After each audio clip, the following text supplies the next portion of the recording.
Okay, so we are ready to go. What do we got for us here today? Where is my picture on the screen? It still says waiting for Alan, but I've started the stream. It's been going for 14 seconds. There we go.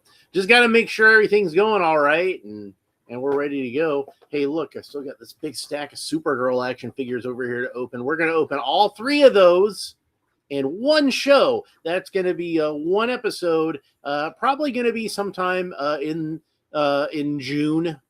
When is the Supergirl movie coming out? Let me look that up. None of these are movie Supergirl figures, just so we're clear. Rouge Hans is here. Oh man, I haven't seen you in forever. Hope you've been doing well.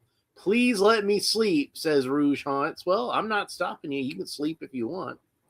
I'd probably at least turn down the volume on the video though, because I can tend to get a little loud when I get excited about stuff. But I hope you've been doing well. I haven't seen you in a minute, so yeah, I was kind of a little bit worried. Not that worried. I'm sure you're fine. But yeah.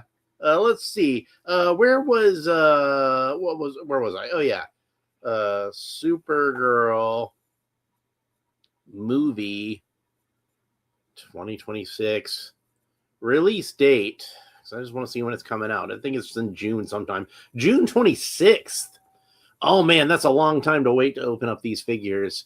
But maybe I will. Maybe I'll wait until it's a little closer to time. I was thinking like earlier in the month, once I'm done with all the He-Man stuff that I've got to open up right now, then maybe I would do the Supergirl figures. And maybe I still will. Because honestly, between you, me, and the fence post, and I don't mean any offense to anybody who's excited for this movie. It's I'm just not that excited about it. Sorry. like I wasn't even that big a fan of the Superman movie. You think I'm going to be excited about the Supergirl? Yeah, Rushant says, "Remember me in 2025?" Of course I remember you. So welcome back. I wasn't sure if it had been that long, but it's certainly been a while since I'd seen you last. I didn't think it's been like since 2025, but yeah, it's been a while. So, but I guess technically I gave you plenty of time to sleep since you ain't been around. All right, so here we got to open up for you today another one from the Masters Universe 2026 cartoon collection, and this is from He-Man and the Masters Universe, Mossman, Heroic Spy, and Master of Camouflage. Because that's how William Shatner says it. William Shatner says camouflage. There's a little audio clip of him, like an outtake when he's doing some kind of, I think it's for a video game, and he says to his line of dialogue is to tell Spock to sabotage the system. So he says, "Spock, sabotage the system," and then you hear the director in the booth kind of just barely be like, "Hey, can you try it again?" Except for instead of saying sabotage, say sabotage, and Shatner says, "I don't say sabotage. You say sabotage. I say sabotage." And there is an episode of Star Trek where you do hear Kirk pronounce the word as camouflage. So and he says sabotage quite a few times. So that's just one of Shatner's little quirks. I don't know if that's because he's Canadian and maybe like some parts of Canada say it that way. I wouldn't know. If any of my viewers who are from Canada have any insights into that, let me know, because I'd be interested, because I know some of you guys are from Canada. So Al Davis is here, says, "Evening, Alan. Hope you're doing well. Funny clip, rivaling Lucy in the Sky with Diamonds." Yeah, that was that. Like, there's just a lot of gold Shatner stuff out there, like where he gets frustrated with like directors and stuff like that. And I've talked before about like the infamous Orson Welles, the Frozen Peas, that one, which I love that one, but Shatner's got just as much good stuff out there. It's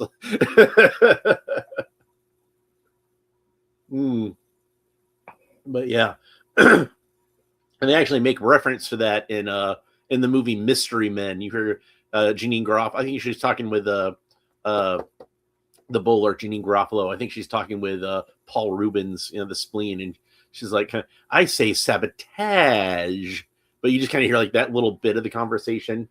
And then Ben Stiller has another line in there that references Shatner when he says, please don't correct me. It sickens me. That's a Shatner line from one of those outtakes. Anyway, so let's go ahead and open up Mossman, because I've had this guy for a while. I've been looking forward to opening him up. I got him on sale on Amazon for like $15 because they had these on sale for a while back.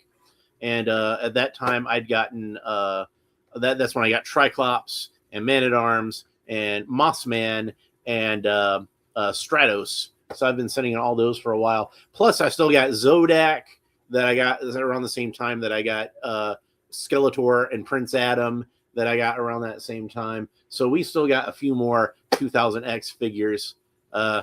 Rouge Haunts say, remember you say Rogue Haunts? Yeah. Yeah. Yeah. It's that whole dyslexic thing.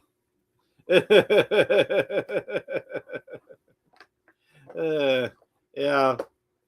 So sometimes I get those words mixed up in my head when I read them, because I'm just a little bit dyslexic, not like cripplingly dyslexic, but a little bit.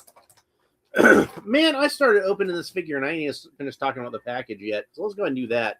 So we got the picture of Mossman holding his weapon there, and it says "Fit Club into Hand," as seen on Orko's Garden. And then you got Mossman fighting this creature, and Evil Seed up there in the background, and Orko's fighting the creatures as well, which makes sense because it's Orko's Garden. So, all right. So now we got Mossman out of the package. There's a better look at him real quick while we're out of the package. Ooh, excuse me. And then he's got this club for his weapon. And Mossman's club almost looks to me almost more like a scepter in this version, like it's more made for like ceremonial purposes. But it is indeed a flanged mace. And while I don't have the original Mossman mace over here, I have something that's the next best thing, which is a 3D printed version that I made of the Castle Grayskull mace. This is the one that I made for Manny Faces to be part of his Manny weapons arsenal. And you can see that for the 2000X, they redesigned that mace quite a bit. Obviously, for the cartoon, they wanted to kind of simplify it, and that makes sense. But also, like, I kind of feel like, they kind of made it tried to make it a little more of like a wooden organic look to it. Like you see how it's kind of slanted at the top there. There's not a lot of wood texture on it, but there is some. Since this is based on an animated version, it's not as detailed as just like a general action figure a Mossman might be. They got to kind of simplify it a little bit for the animation, and you can see it's kind of like it's more roughly made. It's kind of slanted at the bottom as well. Rouge Hunt says, I miss you, Alan. It's been over a year. Oh, well, I miss you too. This is good to see you again. So definitely good to see you again. All right. So let's go ahead and we can take him out of the package. And the thing that I noticed first about this version of Mossman is he's a very, very bright green. And usually Mossman is kind of a little bit more of an olive shade of green. But I'm pretty sure this is how he was colored on the cartoon, if I remember correctly. So he's mostly colored in like an emerald green. But there's like a few shades of green over the figure. And that's another thing where like Mossman usually, most of the time, is colored like one uniform shade of green. And like a lot of the Mossman figures, of course, are flocked. So, they're going to be kind of, one color just because of that. But... on the animation, I guess they want to give him a little bit more visual texture in 2 dimensions, and flocking doesn't do that. So giving him multiple colors kind of helps to bring a little more 3-dimension to a 2-dimensional image. You know what I mean? So, and I love this head sculpt. It's a great head sculpt. Traditionally, Mossman oftentimes is a repaint of Beastman. And even with the Origins version of Mossman, who came with 2 different heads. They were both different repaints of Beastman. Like you had the standard vintage style Beastman, which oddly enough was not a repaint of the Origins Beastman because it looked more like the vintage Beastman with the open mouth. And I kept hoping they would re-release that in orange for Beastman at some point, but they never did. You had a perfect opportunity to do it with Turtles of Grayskull, and you didn't. I'm very disappointed that you didn't, Mattel. So, but here, you know, Mossman was drawn to look different from Beastman on the cartoon, so he gets to have his own different head sculpt. Although you can still see the DNA of Beastman in there, and he's got a nice head of hair. I remember back when I had a head of hair, and he's got the pointy ears and, you know, kind of the beast-like features that Beastman had. And then he's got some other little quirks to him that are nice that I like. Like he's got some vines sculpted into him, and he's got his own unique design of a belt, which again they try to make this belt look kind of a little more rough and a little more like it's carved out of wood or something like that. And the typical furry trunks, they didn't really do anything to make those particularly plant-like, but you could still imagine, I think, that that's grass or something like that. And then he's got yellow wristbands, which are rather plain yellow wristbands. He's got he's got a lot of new parts. So what I can tell are the new parts so far is I'm pretty sure these are new forearms with the bracers and a little bit of fur texture on there. Again, since it's an animated version, not a whole lot of fur texture, but some. So they do like have a little bit of an acknowledgement of his mossiness. And then got some fur texture on the hands. These are all new hands. They're very cool. They don't. At first, I was thinking they might have been sculpted, like retooled from the hands that we saw in the Stranger Things figures and Leatherhead. But upon closer inspection, these are all new hand sculpts, and they do have little furry patches on the back, which I rather like. This is going to be a good guy to use for customs, so I definitely want to try to get a few more of these for customs. And I'm like way behind on the chat, so let's get caught up real quick. Al Davis says, was on Comics Asylum Wednesday live stream chat talking to Steve and Vaughn, who are the writer-artists on an awesome comic book. Let them know about a new comic release because of art by Charlie. Well, that's cool. Bobby Wald says, I'm kind of thinking Beastman's mom slept around with a ficus. Ladies, don't use a cucumber, and if you do, use a condom. That's all I'm saying. Al Davis says, Adlard. Okay, there's Charlie Adlard, okay, who worked on Walking Dead after Tony Moore's first 6 issues. It's called Of the Earth. Plot sounds awesome. Twin Peaks meets The Thing. I'm sold. Came out last week. Well, that's cool. I hope you enjoy it. Like once you get to read it. Al Davis says looks really good and sounds super awesome. Green Robin Williams hands, says Al Davis. Man, would have been great in the 80s if they'd have been able to, like, if the Masters of the Universe movie had a budget and they got Robin Williams in there to play Mossman. Oh, that would have been sweet. Maybe a topiary hedge. Once you go topiary, you never go back. So, and then Beastman has some shin armor, which, if we remember on the 2000X Beastman figure, you'll see this is very similar to the general shape of the shin armor that he had, but it's not the same because he's got, you know, more of a leafy sort of design to the knee pads there instead of the spikes. And then, this is my favorite part so far. Check it out. He's got some furry beast feet, and that'll be something else I'll want to get some extras of this guy for, so I can paint these orange. You know what I mean? Because I'm always complaining that they didn't give Origins Beastman the proper beast feet. Well, these would be perfect beast feet for Beastman. I'm just saying. All right, so let's go ahead and take him apart real quick. Since this is an Origins figure, you can take them all apart. So his head comes off, obviously.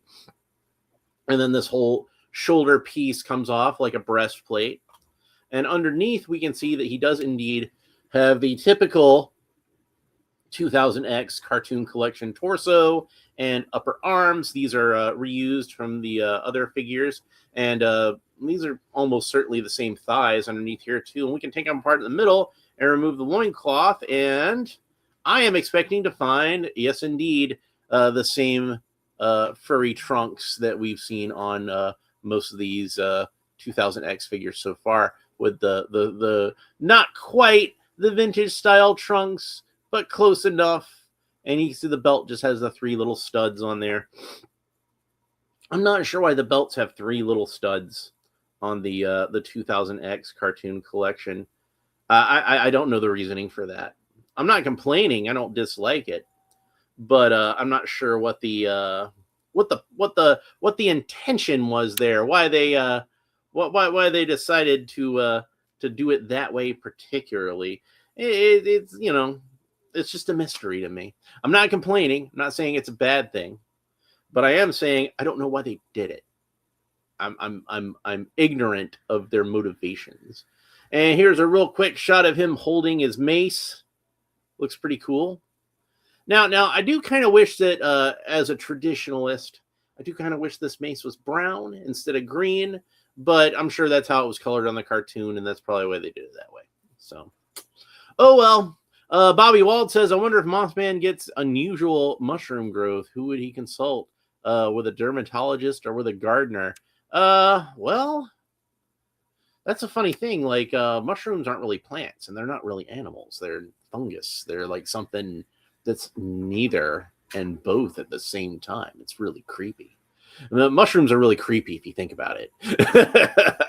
Not to say I won't eat some in my spaghetti or on my pizza. Al Davis says, didn't know if you were into comic books too, Alan. If you like zombies, Walking Dead, Charlie Adler's art style, but assume you like The Thing. Oh, yeah. Oh, yeah, I'm definitely into comic books. I'm absolutely into comic. I don't read so many new comics anymore because they just got too expensive for me. I can get comics or I can get action figures. So, but I do try to read some every now and then when I can. I have, there's ways to read comic books online that we're not going to get into all that right now. But mateys. But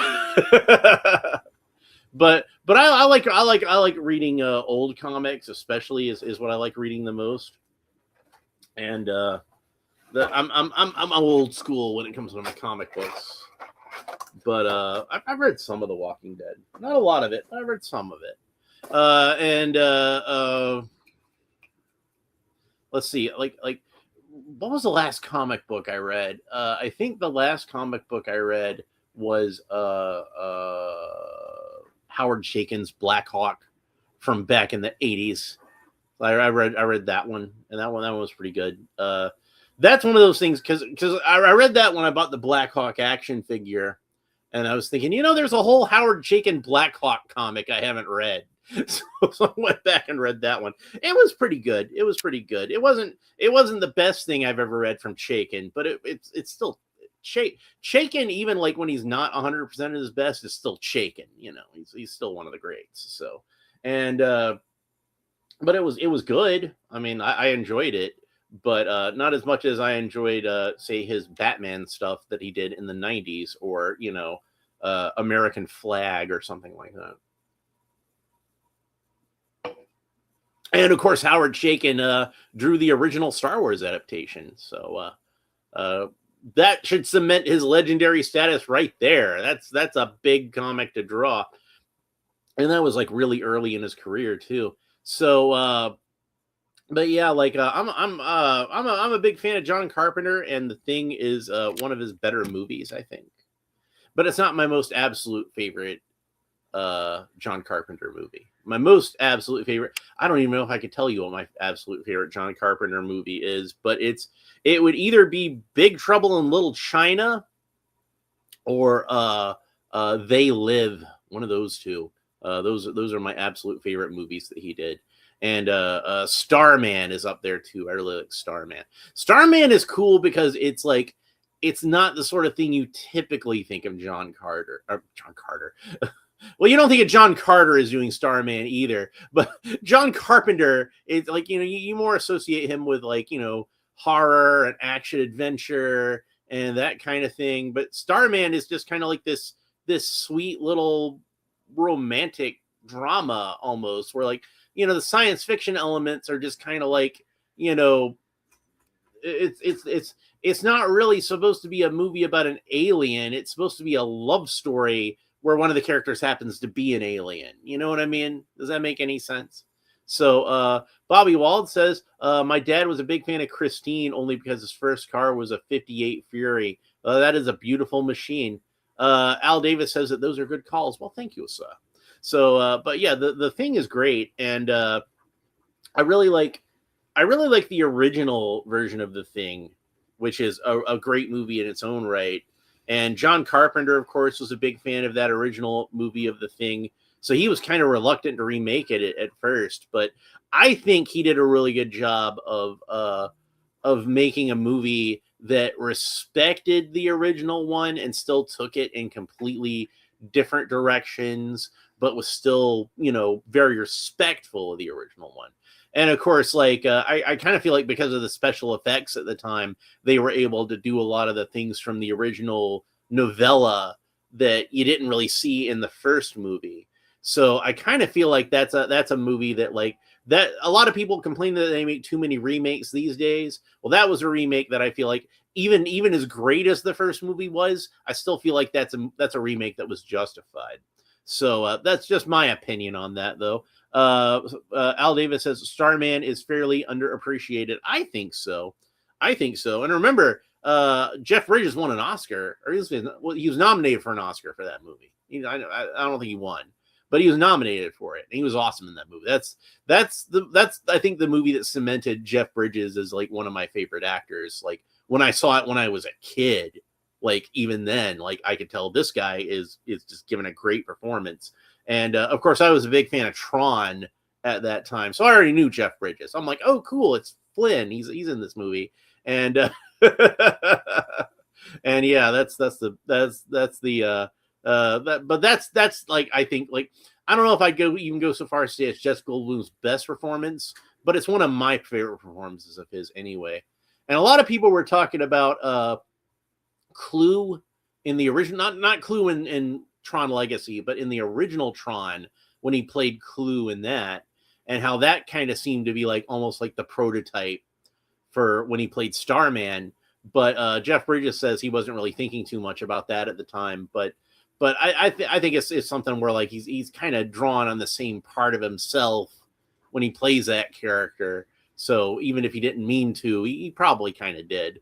And then Al Davis says the scene where they throw buckets of petrol on the Thing in the black and white original was intense. Yes, it certainly was. And that was that played the Thing in that. It was from Gunsmoke. James Arness. It was James Arness before he was Marshall Matt Dillon, which is like one of the most successful television shows of all time. Ran for like some ridiculous amount, like 18 years or something. Gunsmoke was on the air forever. Bobby Wald says, did you get any of the Tron figures from Hasbro? No, I didn't get a chance to get those from the HasLab. No, I didn't get a chance to get. I didn't really have the money for it at the time. So, but they were really cool. I did think they were really neat. Al Davis says, did you ever watch Ed's Retro Geek Out Vintage Toy Channel? The guy from Belgium. He really reminds me of Jeff Bridges in Starman. Sometimes I feel a little too much like Jeff Bridges in Starman. But no, I don't remember if I've seen his channel. I might have. I don't know. So, and then Max Games and Toys is here and says, the mighty Alan, you have the power, as do you, my friend. And I know you're just excited about the Masters of the Universe movie as I am. Can you believe it's like tomorrow, it will, not today, but tomorrow, it will be 1 week until it finally comes out. And I still can't believe it because they've been trying to make this movie for so long. And now finally here it is. We're going to finally have our He-Man movie on the big screen again for the first time since 1987. And hopefully this one does better than that one. But yeah, I'm super excited about it. And we still got a few more of these cartoon collection figures to open up between now and then. And I still got a couple more movie figures because I've got the the Kids Core, Skull Knight, and Mechanic. So I got to open them up, and hopefully I'll be getting Trapjaw sometime soon, because I know he's popping up in the stores around here lately. I saw him the other day, but I already had something else I was gonna pick up, so I was like, well, I'll just, the thing that I had, I'm like, well, Trapjaw is going to be easier to find than this, but we'll get to that another time. That'll be another thing to open up. Al Davis says, we truly live in the golden age of cinema. Well, maybe on the strength of He-Man alone. Man, I'm sure there's some good movies coming out lately, but it just seems to me like movies like to me, and this is probably just because who I am, being a guy my age. To me, the '80s was like the golden age of cinema, and it's like think about this. Probably my favorite movie that came out in 1980 was The Empire Strikes Back, and probably my favorite movie, certainly my favorite movie out of a lot of great movies in 1989 was Batman. You know, because I love Batman. So, and then all the movies in between that we had, like think about Raiders of the Lost Ark, Back to the Future. Hell, half of these would just be Steven Spielberg movies. We could just go through with like E.T. and like the Goonies, all that kind of stuff. And like, technically, he didn't direct that one, but you know what I mean. Hell, he had a hand in Back to the Future too. He was the producer on that. So the 80s for me, that was like peak. Who Framed Roger Rabbit? You know, you got we're just talking about The Thing and Big Trouble in Little China, and like John Carpenter was like at his peak in the 80s.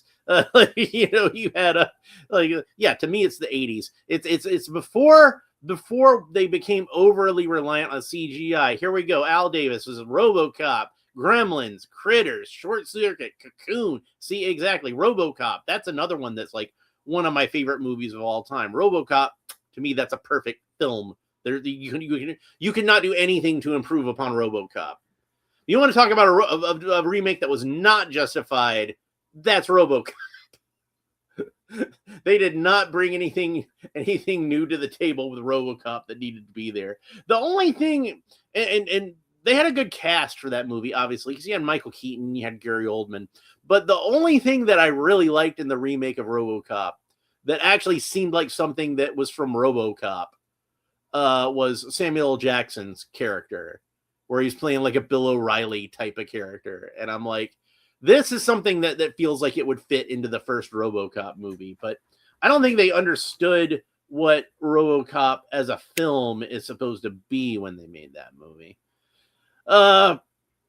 Max Games and Toys says, I find it funny how some people demand to see a 2000X style story when many didn't even support the series back in the day. Well, to be fair to those people, though, I think a lot of people probably would have supported that series if, it'd been treated better by the Cartoon Network. If they'd have scheduled it in a steady spot, in a good spot, in a good time slot, I think that show would have done a lot better, because you and I both know that's a great show. Like that is like an overall great show. The character designs are great, the backgrounds are great, the animation is great for television animation. It's nice and fluid. You got great voice acting, you got great stories. Like the arguably in terms of story, 2000X might be the best version of Masters of the Universe. Like, it is a controversial thing to say, because I know a lot of people still get hung up on Filmation, but 2000X, if we're being real about it, 2000X was superior to Filmation in a lot of ways. Even if you like Filmation better overall as a show, like I kind of feel like 2000X was better in a lot of ways. You can disagree with me if you want. Bobby Wald says, I would like to see a lot more retro looking movies like we just watched with Sky Captain the other night, and started on Spider Noir last night. Ooh, I need to watch that still. I'm excited for that one. But yeah, Sky Captain is another one that I wish that movie had done better, and that we had seen a lot more movies like Sky Captain. Like, I guess like 300, was kind of like Sky Captain in that sort of hyper real sort of sense. but you know, I'm talking like a 1930s pulp adventure kind of style. You know, like to make a movie like Doc Savage or something like that in that style would just be amazing. I would really love to see that. Al Davis says the only bit I liked was the scene where he where he's just bits. He freaks out. Good scene. I arrest the rest from my data brain. Yeah, that was like special effects wise, that was great, and his acting was really good in that. I do have some issues with how Murphy is portrayed as a character in that movie, where it's kind of like the opposite of what it should be. It's not bad storytelling wise, but it's just not that character. And my fix for how I would have fixed the RoboCop remake at the script level, if they'd have let me read it and asked for my opinion, and they didn't, obviously. But if they had, I would have told them, look, here's what you do to make this movie good, is make it set in the same universe as the original RoboCop movie. The original RoboCop disappeared years ago. Nobody knows what happened to him. It's a mystery. You can solve that in a sequel if you want to. But this is OCP trying to do a new RoboCop. You make the movie itself about a corporation who wants to reboot RoboCop. But not reboot the RoboCop movie, reboot RoboCop, the actual cyborg. So instead of being named Alex Murphy, he's named like, you know, James Bartholomew. I don't know. I'm not like he's named Jack Smith, you know, some name like that. And like Bob Orion, like and he gets the same exact story and everything. But now it's a different guy, and they're just rebooting the RoboCop program. And you actually just call the movie RoboCop Reboot. That's the actual title, RoboCop Reboot. And it's kind of a sequel, kind of a soft reboot, and that would be the way to do it. And then this is what I would do in the sequel: is he would find himself in a rough spot. The new RoboCop would get all like trashed. Like kind of like what happens in RoboCop 2, and RoboCop's partner would just bring him somewhere to hide out, and it's like they get this weird GPS thing, get ping on RoboCop's system. So the partner drags what's left of our new RoboCop to this old cabin, and who's there but old man Murphy, and he's just completely human now. And Murphy's like, you know, yeah, it's not so easy, is it? Like that kind of thing. Brings him into the cabin, fixes him up, and then says, "You're going to need some help doing this." And they don't know who he is at this point. He's just some weird old guy in a cabin with all this tech stuff for whatever reason. They don't recognize him as Alex Murphy. And he's like, "You guys are going to need some help." And it's like, "No offense, but you're an old man. You're not going to be able to do a whole lot." And he's like,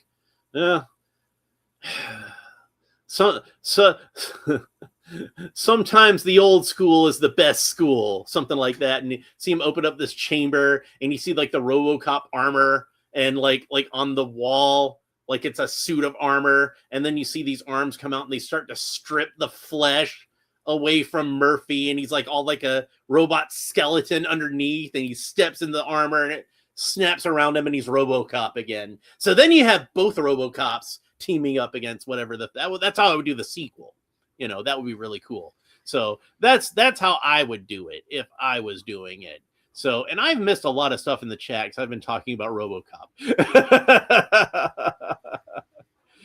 Bobby Wald says, "I never understood what I never understood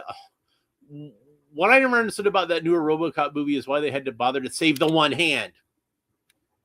Yeah, exactly. Why? That was a thing in the first movie too, where they're like, we're able to save the arm, and Bob is like, "We agreed on total body prosthesis. Lose the arm." Which I like, because it just showed how callous this corporation was, the OCP. Like, they didn't care about this guy as a human being. They just wanted the product. Max Games and Toy says there are too many Motu lines out there. My wallet is suffering, bro. Yeah, you and me both. Like, I definitely know that feeling. Like we got at least 3 lines of movie action figures. We got the core, the kids line, and we got the Chronicles, and we got the Origins. And to me, they're all amazing in the same way. Al Davis says, same for the animation. I'd love to see Otaking expand on this animation TIE fighter sequence, like 80s style anime, but it's 3D computer animation. That does sound cool. I like the aesthetic of Cuphead, the animation, and the game. I'll have to check that out. Al Davis says, cut the military shit out, center in Detroit, make it small scale, and fucking violent, like anime violence, like the director's cut of the original RoboCop. Yeah, and like while I absolutely agree with you 100%, I understand that they wanted to try to keep it PG-13. I get it. I think they were wrong, but I know why they did. Without condoning or condemning, I understand. But yeah, my RoboCop also was like taser bullets. We don't really need those. Max Games and Toys says at the final scene, he says, "My name is Murphy Skywalker." Oh no. Bobby Wald says, I remember watching the first movie where they turned Alex Murphy into ground beef. I don't think he can go back to being a human. Well, that's the thing. He wouldn't actually be human. He just looks human. He'd be like a Terminator, basically, where he's like this mechanical skeleton with this false skin over it. So he's living his life like he's a normal guy at this. Maybe even his wife is back with him. Maybe even she got back together with him. Who knows? But he'd just be living off in his cabin on his own in the woods, and he looks like a normal guy, but he's still a cyborg. He has like a false skin over him. Maybe it's an organic false skin, like a Terminator, or maybe it's just like a rubber sort of thing. I don't know. But yeah, that would be how I would do that. He would he would be like he would be living his life as if he was a human being, even though he doesn't look like a human being anymore. And then maybe when we do a third one, we can explain how he managed to be in that state. But it would just be kind of a mystery in the second one. Al Davis says, then his thigh tears open, shedding the muscles, and then his penis, his gun pops out. Hey, they had to compensate him somehow, because like remember, he doesn't have. I think that's part of the reason in RoboCop 2 that a lot of their failed attempts at making a second RoboCop didn't work, is because they didn't have their manhood anymore. Like, not just their whole literal body, but it's what's the point of living in something like that? And like they say that Murphy himself is like very strongly Catholic, so he's not going to kill himself, and that was something that gave him kind of like the moral fortitude to continue, I guess, was his faith and his devotion to doing the job and all that kind of stuff. So his wife became a skin grafting super nerd. Well, maybe. We don't know what Murphy's wife did for a living. Maybe she was into like robotics or something like that. And when she found out that her husband really was inside of RoboCop, she was able to help him get away and help him make his new body. See, that would be really cool. Bobby Walt says, I'd like to see a horror movie version of RoboCop where he's out collecting body parts from the other people he's arresting to rebuild his human self, dead or alive. That arm's coming with me. And now Davis says, making RoboCop run is retarded. Well, if I was doing my new version, maybe the new RoboCop could run. But the original RoboCop would still be the same, where he moves the same way and everything like it. Murphy wouldn't need to do that. Why are you in such a hurry, kid?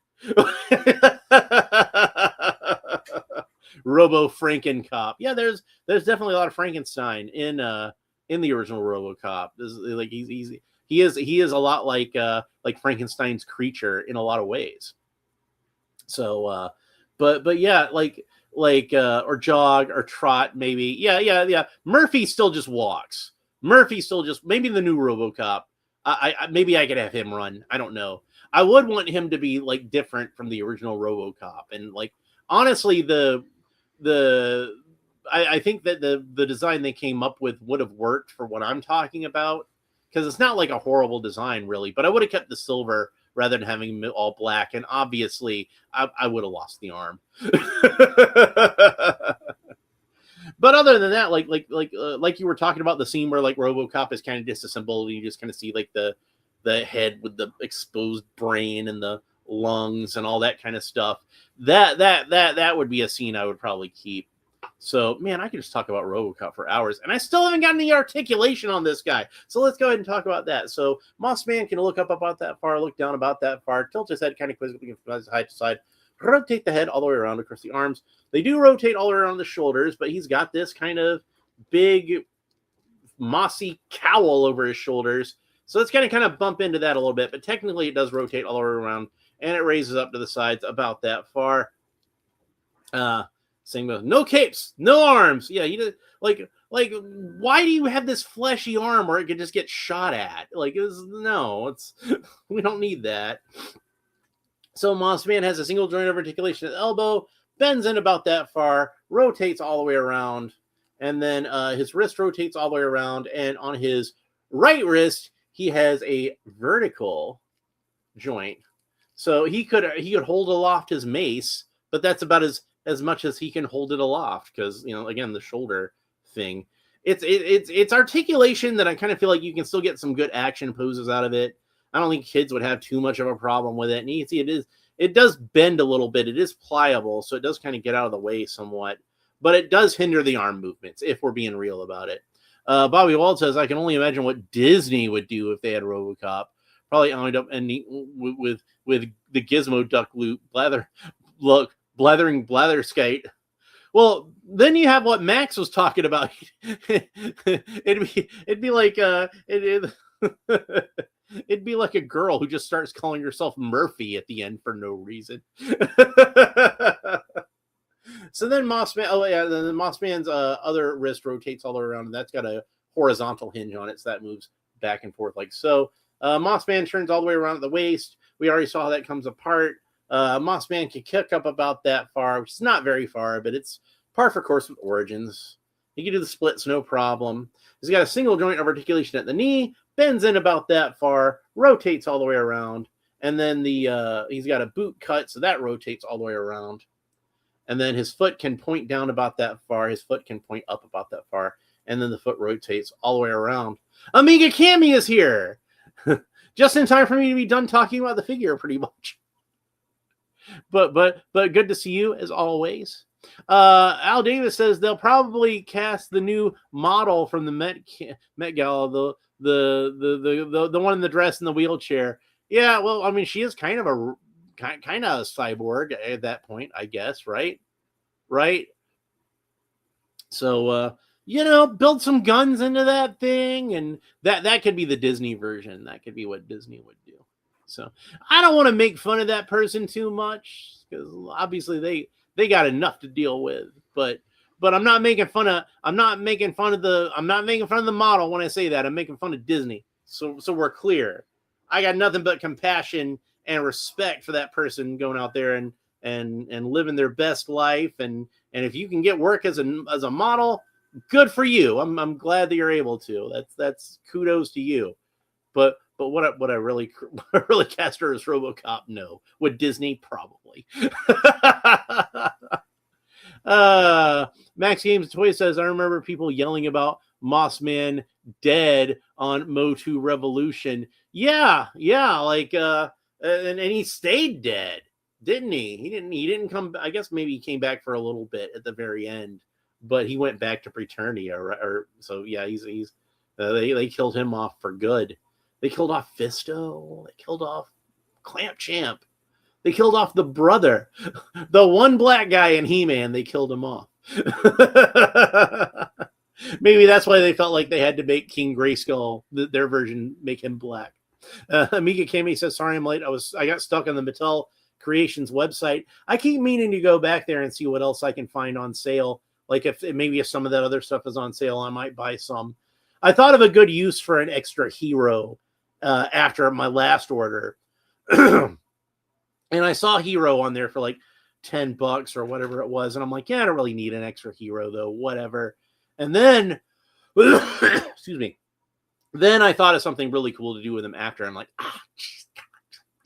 So I guess I'm going to have to go and see if I can get another hero now, because I thought of a really good thing to do with an extra hero figure. Al Davis says catwalk and runway need renaming. Wheelway, track. I don't know. But like I said, good on her if she can get that kind of work. That's, yeah, you're fine. You're fine. Like I got a dark sense of humor too. It's cool. And like I said, I'm not really trying to make fun of the lady. I'm making fun of Disney. I got nothing but respect for that model. So just so we're clear. Amiga Kami says the Fright Pit is available now, but I can only order it from America. Yeah, so we're happy to be of service. But yeah, I got that dark, twisted sense of humor too. Trust me. So Mossman is a great figure, and I'm really happy with how this turned out. This is I've had a lot of figures of Mossman. I don't know if I'd go so far as to say this is the best version of Mossman, but it's definitely one of the better versions of Mossman that I ever had. I know there was one that was on the Mattel Creations website that I still haven't gotten around to getting. Maybe that one might be better than this one. Of course, he's not flocked, which, flocking would make any Mossman figure better, obviously. So the Origins version of Mossman is still going to have some nostalgic attraction for me. I liked the Revolution Mossman figure. I was glad to have that, especially since, like I said, I wasn't able to get the classics version of Mossman. Amiga Kami says, I still don't have any Mossman. I just kind of wish for a flocked one. Well, this one isn't flocked, but he's a good one to pick up if you just want a Mossman figure. Even though he's not flocked, I think he makes up for it by having like a lot of new molded parts. And like I said, this is supposed to be the cartoon version of Mossman. So if he was flocked, I kind of feel like, honestly, that would kind of interfere with some of the 2000X animated detailing. So I think it's probably a good thing that honestly that this one isn't flocked. As cool as the flocking would be, and I would be happy to have the flocking, I think it pains me to say they probably made the right call. And plus, think about this: since he's got like all the different shades of green, either they'd have to put 2 tones of flocking on there, which would be more expensive than even just regular flocking, or some areas of him would be flocked and some areas wouldn't, which seems like the movie Mossman figure, that one isn't entirely flocked, but it still looks really cool. So maybe you might want to hold out, Kami, you might want to hold out for that Origins movie Mossman. I think that one might be a little more what you're looking for. But this one's really cool. If you can get him for cheap, definitely get him for cheap. He's definitely worth having. He's probably worth full price, honestly, because he's a great figure. But yeah, if you can get him, like I said, I got him on Amazon for like $15. If you can get him for about that price, you're doing well. Bobby Wald says, you were totally set up for the song. You missed your opportunity. I need a hero. You really want me to sing? You really want that? Or your ear's not bleeding enough? Is that it? Al Davis says, with a pale, icy blue paint job, he could pass for a Yeti or brown for a Bigfoot. Yeah, see, that's other custom things you could do with this guy. Or the first thing I was thinking when I saw icy blue paint job was Icer. You could do a figure of Icer. That would be really cool. Max Games and Toys says, man, Mossman appears in just one episode of the Filmation series. I don't understand the hate. I don't understand either. I always thought Mossman was really cool. So I don't know. Some of you are newer to the channel, so you might not have heard the story. So I'll go ahead and tell you the story. This is the one time that my mother talked me out of buying a Masters of the Universe action figure. Not flat out refused like Stinkor. Stinkor, she just flat out, no, I'm not buying you that. You are not having Stinkor. I'm not bringing an action figure that stinks into my house. That was where she put her foot down. But with Moss Man, she talked me out of buying Moss Man. And this is how she did it. Is like I had the figure, I was at Toys R Us, had it in my hands, was looking at him, thought he was really cool. And Mom's like, Alan, look at all the little pieces of flocking in the package. I'm like, yeah. I mean, I guess it just flakes off some, but in the package, but oh well. And she's like, Alan, it's gonna get all over the house. You're gonna have bits of moss all over everything. It's gonna make a huge mess. And I'm like, well, I've got Panther, and he's flocked, and he doesn't make that much of a mess. Yeah, but Panther, it's like a short sort of flocking, and it's stuck to him pretty well. But I mean, look at it; it's all over the inside of the package. Yeah, I guess you're right, and I guess I got something else instead, like Web Store, or somebody, I don't know who. But she talked me out of having Moss Man. So I always really wanted Moss Man, and I always really wanted Stinkor. Never had either one of them. I reluctantly, as a child, made the responsible, mature decision to not bring this shedding thing into my house. And I don't regret that. But I still wished I could have had Moss Man. I think my wish was that they could have done a better job with getting the flocking to adhere to the figure so I could have Moss Man. And then I got the Masterverse, the Revelation version of Moss Man, and he didn't even have flocking at all.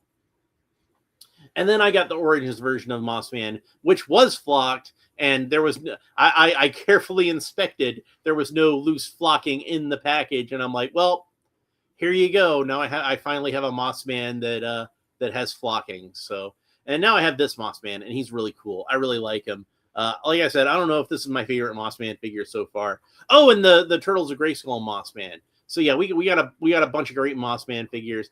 But that's really cool also because you can just decide which version of Moss Man you like best. There's lots of different options to choose from, and whichever ones works better for you. Maybe some people might not like from Moss Man to be flocked, and if that's the case, this one's perfect. Amiga Cami says he's actually going to be in the movie. Yep, it sounds like there's an Origins figure coming that sounds ideal. I love the Origins Beastman with his furry shoulders. Yeah, that one I think the Moss Man is going to be like I'm not sure. I can't really tell. It looks like to me it's going to be regular figure size, not like big figure size, but it's in a 2-pack with Ram Man.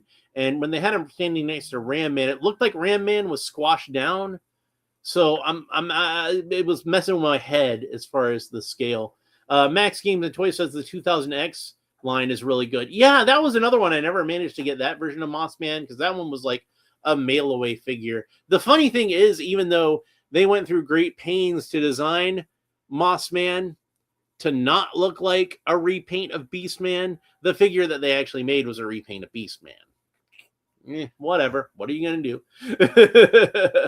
But yeah, that Beastman figure was great. So having a Moss Man based on that Beastman, pretty great. So, but I never got around to getting that one, unfortunately. Like I said, I think that was like a mail away figure or something. I don't think he was actually released in the stores. You can correct me if I'm wrong. Al Davis says he looks a lot bigger than human size in the new film. Like I think the scene on the highway shows him briefly smashing a whole car. Will that mean Beastman will be a huge figure? Yes, I have Beastman.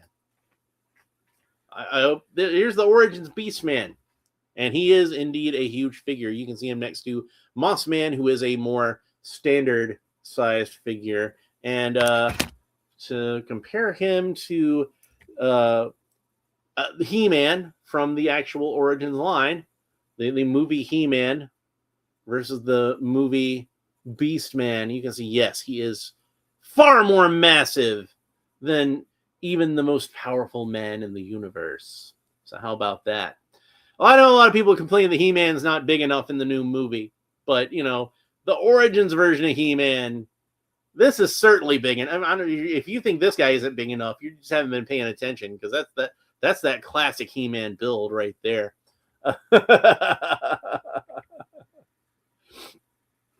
Al Davis says, I never realized the Muppets were flocked until 20 years ago. Yeah, like the original Miss Piggy, for example, the original version of Miss Piggy was made out of foam rubber, like entirely out of foam rubber. And they were going to do the scene in The Great Muppet Caper where they did the Esther Williams water ballet kind of thing. And obviously they couldn't have a foam rubber puppet underwater. It'd be like a sponge.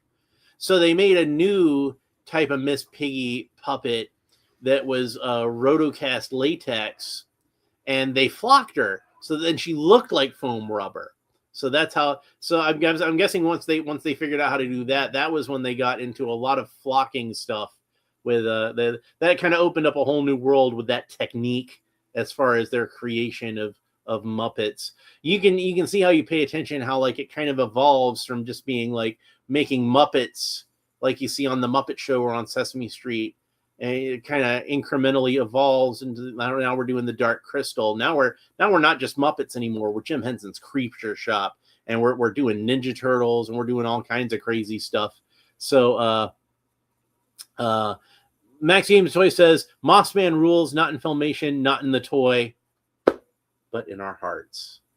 Yes, indeed, he certainly does. He's a good guy. Mossman's a good guy. I liked the way they did Mossman on the Revelation cartoon, and the way they handled him on that. Even though he did get killed, sadly, and we got to see him in the afterlife, and he's pretty chill even in the afterlife. So good on him. He deserves that kind of peace, doesn't he? Al Davis says, "Oh yeah, I remember you opening it." Yeah, that's fine. Sometimes this stuff all flows together. Bobby Walt says, "I can't believe my flocking years that you passed up on a flocked Mossman." Well, it is what it is. Like, like my mom had a point. I think she was right, honestly. So that's just me. Al Davis says, "That is super cool. Cheers, dude. Love hearing about new techniques and ways to produce stuff like that." Yeah, like I tell you, Jim Henson was a freaking genius, and all the people that worked for him were like just really ridiculously talented people, and they were able to create something beautiful. Rouge Hunt says, "Good night, Alan." Well, good night to you too. It's good seeing you again. Make sure you come by more often. So Al Davis says good night to Rouge Haunts, and I think that's gonna wrap it up for this episode. I think I've said everything I need to say about this figure, and a lot of things that weren't about this figure. So Amiga Cami says good night to Rouge Haunts. So yeah, definitely pick up Mossman if you get a chance. I highly recommend this figure. We still got a few more of our 2000X Masters of the Universe figures. We got Zodak with a K. We got Prince Adam. We got what was the other one that I had? Man, I don't remember. Al Davis says, "Did you ever watch the Jim Henson Creature Shop Challenge?" No, I never saw that one. The reality show. I heard about it, but I never got a chance to see it. So what was the other Origins figures that I know I had an Adam, and I know I had Zodak with a K. And Stratos, we got Stratos. So I guess Stratos will be the next one I open up. And I've still got the two more from the Kids Core line. Al Davis says it was great, but sadly short-lived. Cheers, Alan, Bobby, Cammy, everyone in the chat. Peace and love all. Right back at you. Amiga Cammy says, "I'm a huge Jim Henson fan. I bought the Labyrinth pinball machine when it came out a couple of years ago, and it's such a great tribute." Man, that sounds awesome. Like a whole pinball machine. And it says to kick care Al Davis. And then Max Games and Toy says, "One problem with the Mossman figure in the OG 2000X line is the Four Horsemen just made a Beastman repaint, and now Mattel is bringing you the Mike Young production designs, not the Four Horsemen designs." It would be really cool if Mattel, maybe this will be good for like an exclusive, like a store exclusive or a con exclusive or something like that. Here's a free idea for you, Mattel, if you're watching. Take the 2000X Origins Beastman and flock it. So then we have the 2000X figure in the Origins line. That would be sweet. You can thank Max and myself for that idea, like, because Max gave me the idea, and now I'm giving it to you. So we collaborated on that one. Give Max credit too. Give him the top billing. Just put on there on the box. Special thanks to Max and Alan in that order. Al Davis says it was a reality TV thing, but Brian Henson was one of the judges. Kind of paired well with Face Off and Makeup Effect. Yeah, see, that's the kind of reality show I could probably watch. So and says peace and love to Max too. All right, so that's it for this episode. Hope you enjoyed it. If you did, please make sure that you like and subscribe and all the fun YouTube stuff down below. Leave a comment and let me know what you think about Mossman. And so next episode we're going to open up Stratos. And then we're going to open up Zodak with a K. And then Prince Adam. We'll open up Prince Adam. I'm going to save Prince Adam for last. But there will be more cartoon collection figures in the future. I do have some of the next waves pre-ordered. We should have Tila and Merman and Web Store. Big Bad Toy Store says my Web Store should be in soon. So those should all be coming along soon. But anyway, cheers to you, Al Davis. Good talking to all of you in the chat. Thank you all for watching. Max Games and Toys, Amiga Cami, Bobby Wald, Rouge Haunts. Am I missing any? I think I got everybody. Did I get everybody? I think I got everybody. Let me make sure I got everybody. We had a full house today. We had a lot of good people in the chat. So it was a good episode. So all right, take care. We'll talk to you next time. Bye.